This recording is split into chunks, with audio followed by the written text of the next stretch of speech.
Climate change is something that climate scientists have been warning us about for decades, and it is affecting the world as we know it.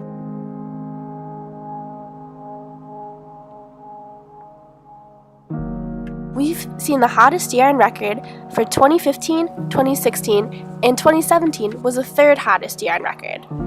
The last time we saw a below-average temperature was in December of 1984, before most of us were even born. Many of us have never seen a below-average temperature in our lifetimes. So what are the causes of this? Well, 97% of climate scientists have determined that the major cause for Earth's climate change is due to greenhouse gases, like water vapor, CO2, methane, and other infrared-absorbing molecules. They retain energy from the sun's rays in the form of heat and warm the atmosphere. This allows for sustained life on Earth, but in large quantities can cause the planet to heat too much, inducing climate change. Climate scientists have predicted at the current rate we could see a 2 to 11 degree Fahrenheit increase of global temperature over the next century.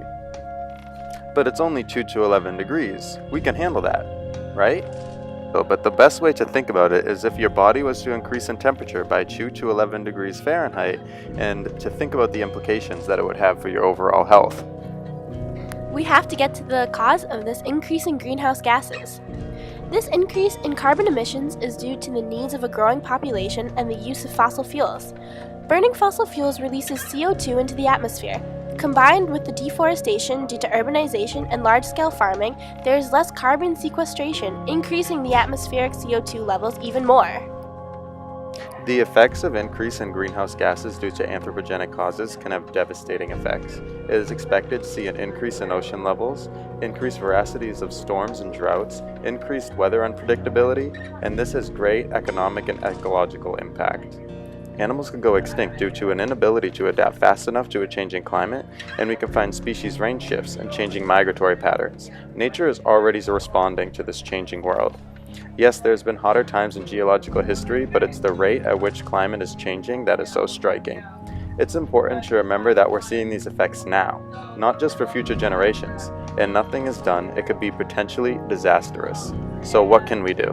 What am I gonna do? Decrease your contribution to CO2 emissions by buying food that is grown locally, making informed decisions when eating out, voting for environmentally friendly policies, voting with your dollar and supporting sustainable business practices, using public transport or carpooling, and keeping your peers informed. This will take large societal and governmental change, and it won't happen overnight. But there's potential for hope if everyone acts now. We are killing our planet. Let us face it. There is no planet B. Climate change is real. It is happening right now.